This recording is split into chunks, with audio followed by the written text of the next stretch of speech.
So, Acho, is Steph Curry the most valuable player in the NBA? Steph, man, first off, let me talk to Steph, because Steph, I appreciate you, big dog. You make me look smart.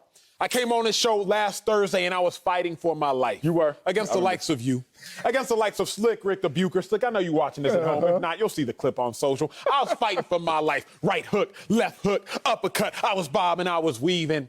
Y'all were trying to tell me that Steph Curry wasn't as great as I thought he was. But then Steph Curry came out there.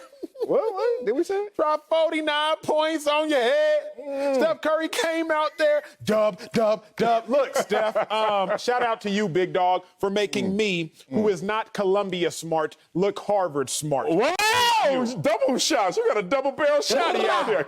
Okay. Yes, Steph Curry's the most valuable player in the NBA. So when I think about value is correlated to availability and impact. That ain't in Webster's, but go ahead. I mean, that ain't what my definition says, but go ahead. is correlated. I didn't say it's the same thing. I didn't say it's synonymous. Oh, yeah. Value is correlated to availability and impact. Let's talk solar, shall we? Y'all smart. You smart. You're smarter than me. You're smarter than them. So let's talk the solar system. How many planets? 9 or 10? Go. 8. They revoked. Damn, see? Look, y'all, let's pay attention. Pay attention in class, Self. The sun is the most valuable of the stars, I would say. I would assume you would say. You're selfish, but go ahead. The sun is the most valuable of the stars. Why? Because it is most present, first and foremost, 12 to 18 hours a day, depending on the time of the year, number one, and depending on the region in which you live. Okay. But also, the impact provides energy. Also, the impact provides heat, provides warmth. Also, the impact provides light. The sun is the most valuable of the stars because its availability and its impact.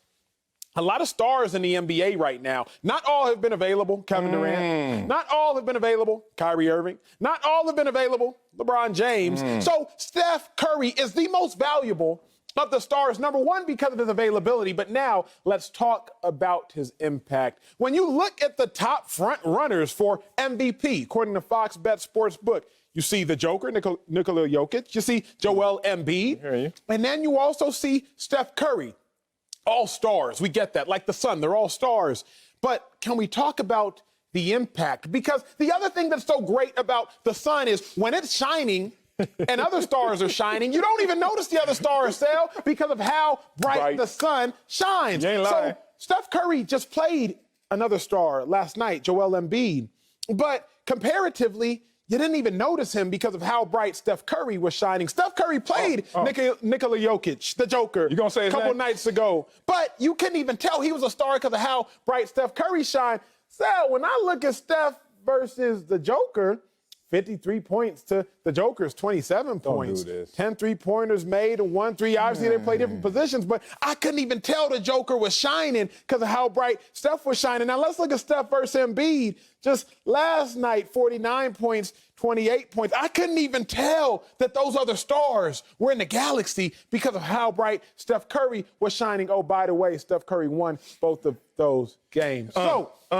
If value is correlated to availability and impact, then Steph Curry is both more available than the typical star in the NBA, and he is clearly more impactful than them stars right now. Man, that was not it. That was all of it. No, you know why it's not it? Because one, you just started in the wrong place. How? You started with your emotions. Admit it to the world. You have a man crush on Steph Curry. A little one. Well, he's little. You have a big man crush on a little man. That's all that is. Dog, what the hell? Have you lost your way? No, sir. You just got nominated for an Emmy. You gonna have that take? You ain't winning, dog. Who else is up? Malika Andrews, it's yours, girl. It ain't his. The hell man crush takes? Okay. Let's go here. There's so many ways I could destroy you right now. So There's really none. I'm interested in the approach you plan on taking, sir. I just got a cash app from Mortal Kombat. They said finish him. Because the money is in the bank right now. Before I say why not Steph Curry for the MVP, let's just start off with the root of that phrase. Why? Okay. Why would Steph Curry be the MVP? Not by your definition. You just made up something. I'm looking at Webster's right here, and I don't see anything about availability. What the hell are you making up stuff for? Trying to fit them into your definition. Why would Steph Curry be the MVP? He could be the MIP, most impressive player, because good Lord, at your age, good Lord, with the defenses all focused in on you, good Lord, with the fact that you don't have surrounding talent, largely because of injury, that it's a lot. It's daunting for Steph Curry to go out there and do what he's doing. But with that said, MVP value? Yes, sir. When we talk about how it has an impact on wins and how it has an impact on terms of team success, that's where he falls short. What you're trying to do is rig the system. What you're trying to do is go to our favorite sport, track and field, and track and field. I know a lot of times you go there, snack stand, or win 100, win the 400. Can you look at the infield? They have events I as well. threw discus, I threw shot. I know about the field aspect. You were the runner. I was in the ring, okay? Keep going. Oh, good point there. A lot of self-hate, though, because you don't pay attention anymore. Do they start the high jump off at a low bar or a high bar? Depending, but high bar. No, it's a low bar. You know why? Because they want you to all to qualify and keep pulling the bar up. Fair, So fair. See, I told you don't pay attention. Look, we're not going to go there. We're not about to argue about this right now. We're not about to argue about this. They started off at like 5'6". They're like, all right, warm-ups, 6 feet. But if you're nice, you don't come in until a higher height. Thank you. Okay.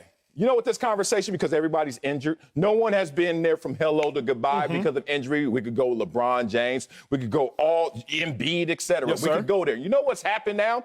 Instead of us saying, okay, there's a high bar for what the MVP is, we have rigged it and flipped it. We're saying, let's bring it on down. What track meet you ever been to where they bring the bar down? They bring the bar up. Steph Curry is not going to qualify because other people are injured. Steph Curry is not going to qualify because this is a shortened season. Steph Curry is not going to qualify for one simple reason. My MVP is not in the play-in game, brother. My MVP is not the 9th seed, my brother. Give you that. My MVP has to make whatever he's doing have total impact of those around him. And until I see that, and I don't see it with a 29-29 record, yeah, you better hit me with the Love Jones. Hit me with that Love Jones. Point being, I'm not hating on Steph. This is impressive as hell. But is it the most valuable player worthy?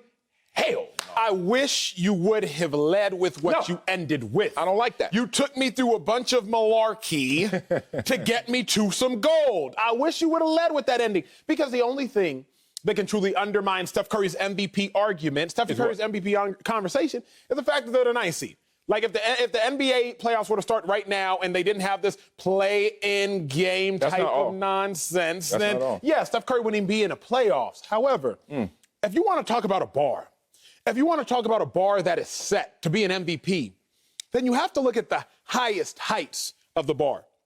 The highest height of anything is something that is unanimously decided upon. Because there's no deciding, there's no deliberating. If something is unanimous, then everyone agreed upon something. You know where I'm going, and it's going to hurt. Here you go. It's going to hurt. If what I'm about to do, Marcellus, like when you stub your toe and the pain don't set in yet, so you know it's about to set in. You know you stubbed it, but here the pain comes. I'm setting you up for this one, Sel. I feel it. The highest height of something is something that's unanimous. So what is the bar for an MVP?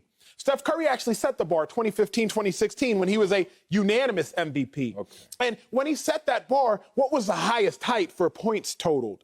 30.1 points per game. That's what he averaged. That was the height of that bar. How many rebounds did he have? 5.4. That was the height of that bar. How many assists did he have? 6 assists a game, 6.7 to be exact. The height of that bar. So the highest bar for a MVP in NBA history, because Steph Curry is a unanimous MVP, is 30 points a game, 5.4 assists a game, 6.7 boards a game. So if that is the bar, and if that is the highest height of the bar throughout the course of NBA history, then Steph Curry has 31 points a game. He just leapt over the bar as far as points. Steph Curry has 5.5 rebounds a game. He just leapt over the bar as far as boards. And Steph Curry has 6 assists a game. He just nipped the bar by his hair as far as assists. So if Steph Curry set the bar, unanimously set the bar, he just leapt over the bar that he set unanimously. So don't start talking to me about we lowering the bar for Steph Curry. No, sir. He set the bar and then he jumped over the bar. Damn, thank you for making my point. Like you just said in the high jump example, I'm going to wait till the bar gets higher before I even say, yeah, my turn. Because you making my point for me. What point? You gave me all the points and all the rebounds and all the assists. and you forgot one thing. What's that? How many wins that year? So you are. Oh, no, if you don't answer, you talk about Harvard all damn show so far, and you can't answer one question. How many wins, my brother? 70. 1, 2, 3. Yes, he cleared it. 73 wins. And now we gonna come up here with 29 wins. And how many losses? 29. Do I got something on my hair? Yeah, I do. 29 and 29. And you're gonna try to give me the same numbers without the same impact to my definition of what value is. So impressive. Man, look, I'll go to that award ceremony, but it's on the tent on the outside of the main event, which is the MVP award that Steph doesn't qualify. I have a question, Marcellus Wiley. May I ask a question, you sir? stuck now. Here go little brother time. No. You don't fight for no reason. Is it the MVP award for most valuable player, or is it the most valuable team? Is it the most valuable collective? Is it the most valuable aggregation? Is it the most valuable congregation? Is it the most valuable group? Situation. I think you're going to win. It is the most valuable player. Oh, God. I'm not going to penalize Steph Curry because of everybody else on his squad. If you want to give the award to the best player on the best team, then call up the Jazz. See what Rudy Gobert got cooking. Don't do that. If you want to give the award to the best player on the best team, call up the Jazz. See if Donovan Mitchell okay coming off that injury and when he going to be back. If you want to give the award to the best player on the best team, that's a different conversation. But if it's the most valuable player award, singular, an individual award, then let's talk about the individual. Don't start talking to me about the collective, big dog. I am. You know why it matters in this? Because I've won MVP before. Have you ever won MVP? I won it like 5, 6. Marcellus, I stopped counting. a high school MVP. No, I'm talking about Pop Warner even before high school. I wasn't that good in high school. Boy, I didn't go to the University of Texas. Shut up. Here's the thing. There is a pure definition. We don't agree on the definition of value, obviously. You made up yours, and I read the dictionary. Let's talk about the definition of empty calories. Oh, damn. And you hear it all the time when people say, those stats are meaningful and meaningless. Okay. And why do you have that contrast? Because they're meaningful in terms of you put in the work. You got buckets. But what was the impact? These are empty calories in this respect. It's not like it's a slight to Steph. It's just it's not translating. Rosetta Stone is not working in terms of translating these points into W's. And there's a year that you want to use to frame his greatness, his value. Yes, 2015, 73 wins and 30-plus points. Give you that. But when you give me 30-plus points and 29 wins, something's off. And I need you to acknowledge what is off, and that's going to be the definition of why he's not going to win most valuable player. I will acknowledge the fact that they're not nearly as good of a team. I will concede that. America, they're not as good of a team. But what I will say is very simple, Sel.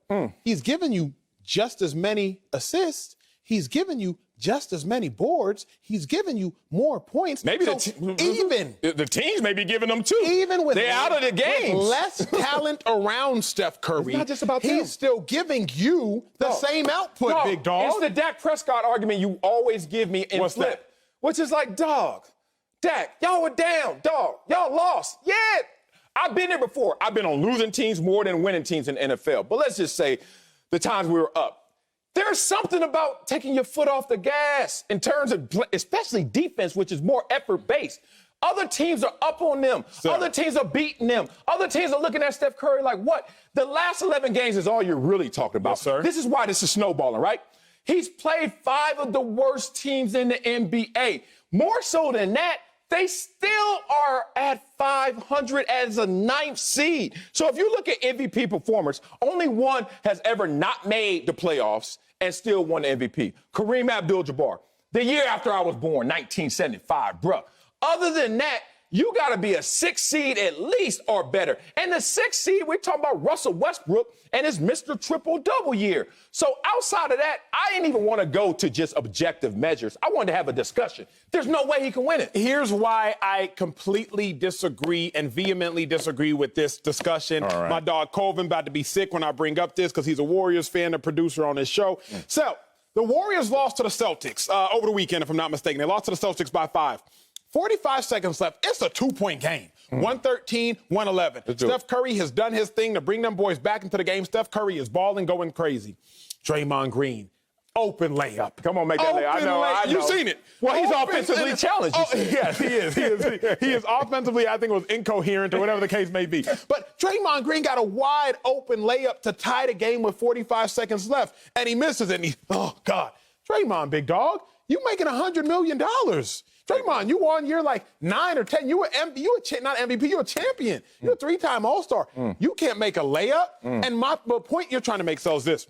I made it. It appears that you're punishing Steph Curry for plays like that because Steph Curry is not winning basketball games because his former All-Star teammates cannot make layups with the game on the line.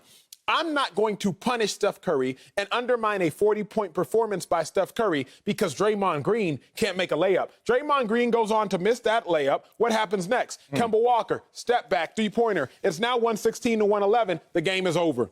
The game is over all because Draymond Green cannot make a layup. I'm not going to punish Steph Curry for what Draymond Green cannot do. Look, did you watch the Warriors when they won 73 wins? Yes, sir. No doubt. When they won all those games? You know Draymond missed a layup that year, too. Didn't matter, did it? This year it does. I'm not punishing him. I'm just not rewarding him like you want to. You want to give him the highest reward, highest achievement award, based on a performance that is the same, if not a tick better, but everything else around him is not the same. It has to translate. No one ever gets up there and professes Tom Brady is the best pure quarterback. But everyone looks at how whatever he possesses translates to ultimate success, and therefore he wins his awards individually and team-wise. This is a Father Time argument. I love that you want to give him most impressive for Father Time.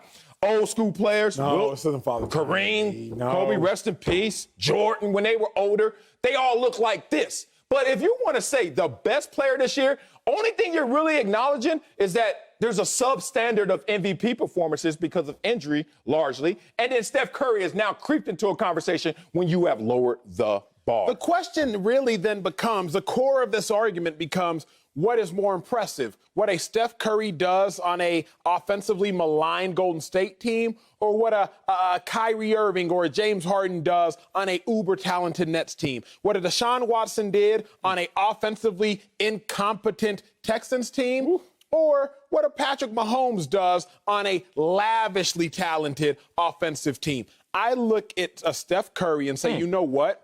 You're doing more or just as much with less. Yeah. I look at the quarterbacks in the NFL and say, you know what? You're doing more or just as much with less. I'm going to reward Steph for doing more with less. Look, man, you just said it, most impressive. You started that whole soliloquy off with most impressive. And then you went to Sean. Interesting. Okay, nobody was saying he was the MVP. We know why. Simple. It's like, that's cool and that's cute, but it's Sloss and Swap Meet. You know Sloss and Swap Meet? You ever been? You scared? You ever travel that part? You ever go past the 10 freeway? You scary ass. All right, here's the point. It's cool. It's fresh. It's dope. It looks the same, but it ain't got the same value, big dog, for a reason. You can do this on the cheap.